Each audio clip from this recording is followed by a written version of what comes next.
जैसे ही आप सॉल्ट डालेंगे, लेमन उस पे डालेंगे तो आपको सॉल्ट का कलर ब्लू होते दिखेगा क्योंकि आयोडीन प्रेजेंट है उसमें.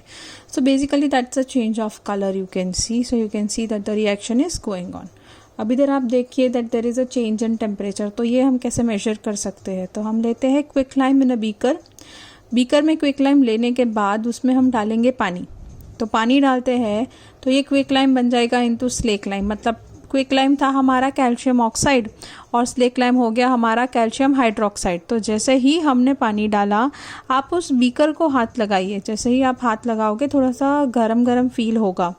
मतलब रिएक्शन इज एक्सोथर्मिक. एक्सोथर्मिक मतलब व्हेन हीट इज रिलीज्ड और प्रोड्यूस्ड ड्यूरिंग द रिएक्शन, तो उसे हम एक्सोथर्मिक रिएक्शन बोलते हैं. हमारे पास ऐसी भी रिएक्शन है जहाँ पे हीट एब्जॉर्ब होती है. तो अब वो कौन सी रिएक्शन है? तो जब हम बेरियम हाइड्रोक्साइड मतलब BaOH2 plus NH4Cl that is ammonium chloride को रिएक्ट करते हैं तो हमें मिलता है barium chloride that is BaCl2 और अमोनिया एंड वाटर. तो हमें ये तीन चीज़ मिलती है. तो ये एकदम जो टेम्परेचर होता है उसमें बीकर ठंडा हो जाता है, मतलब हीट को एब्जॉर्ब कर रही है. तो that is known as endothermic reaction, which means that heat is been absorb during the reaction.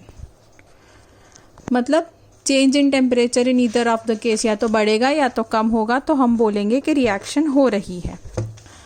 Now coming to change in state. अब जैसे सिंपल एग्जांपल ले लेते हैं कैंडल का.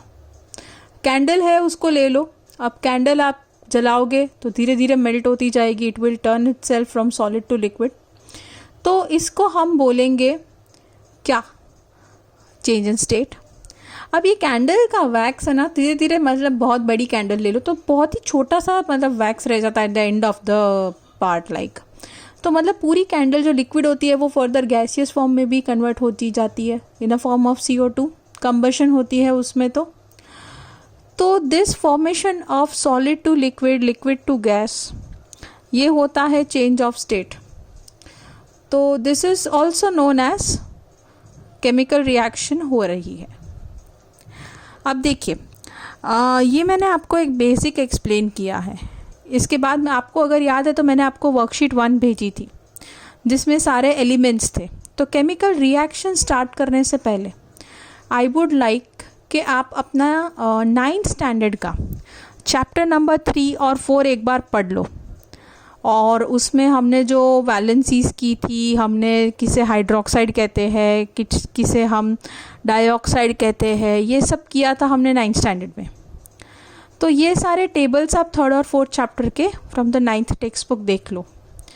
हमारी जो नेक्स्ट लेक्चर होगी वो केमिकल इक्वेशन पे होगी. और ये केमिकल इक्वेशन ऐसा है कि ये आपको लाइफ लॉन्ग आएंगे केमिस्ट्री में.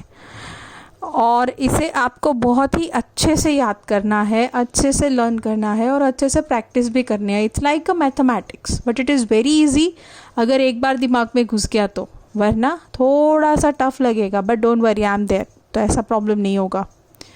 सो बेसिकली मेरा जो नेक्स्ट वीडियो होगा उसमें केमिकल रिएक्शन के बारे में बात करेंगे. लेकिन उससे पहले आपको पता होना चाहिए हाइड्रोक्साइड क्या है, सल्फेट क्या है, सल्फाइड क्या है, हाइड्रोक्साइड क्या है, नाइट्रेट क्या है, नाइट्राइट क्या है,